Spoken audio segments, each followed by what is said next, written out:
Okay, so let me take you back to the 1970s. It's Saturday morning, you've got your big bowl of cereal, and you're sitting there watching cartoons. It's the only day of the week where it's kind of your day as a kid. So I love these days. I love Saturday morning cartoons, and there was this show on, actually two shows, Shazam and ISIS. The Shazam ISIS Power Hour. The Shazam ISIS Hour. And they would be back to back. So there'd be a Shazam episode and then an ISIS episode. And Shazam was this really cool show. It was a superhero, and there weren't a lot of those back then. And so Shazam is like Billy Batson, this kid who, when he says Shazam, he turns into a superhero, right? So I watched this show religiously, and I loved it. And then I find out that I'm gonna be on the show. I auditioned for it, and I get the part.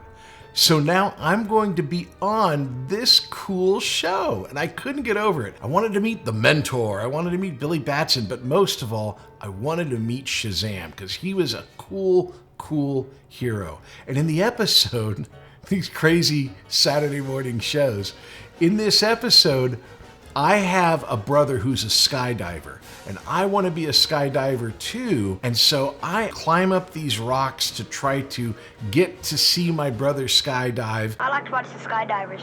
Oh, skydiving, that's quite a sport. The best. I know a lot about it. Larry taught me a little, but mostly I picked it up myself. And I get caught, and then Shazam has to come and rescue me from hanging off these rocks.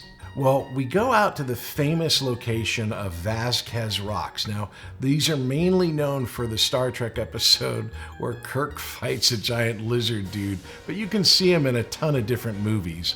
And so they have this dummy of me that they hang from the Vasquez Rocks, which looks just like a dummy. I mean, that's just what it looked like.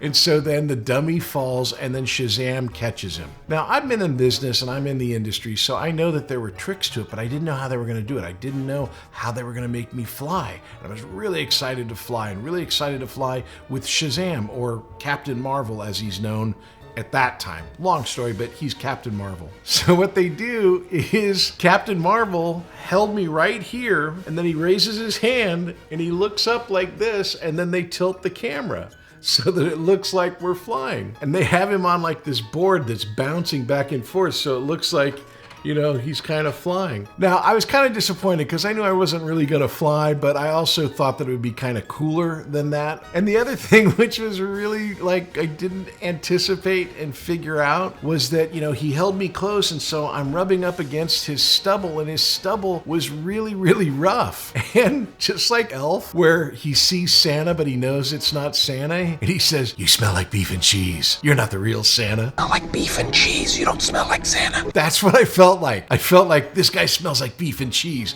He's not the real Captain Marvel. And he did kind of smell like some scotch or something, but I was too young to know what that meant.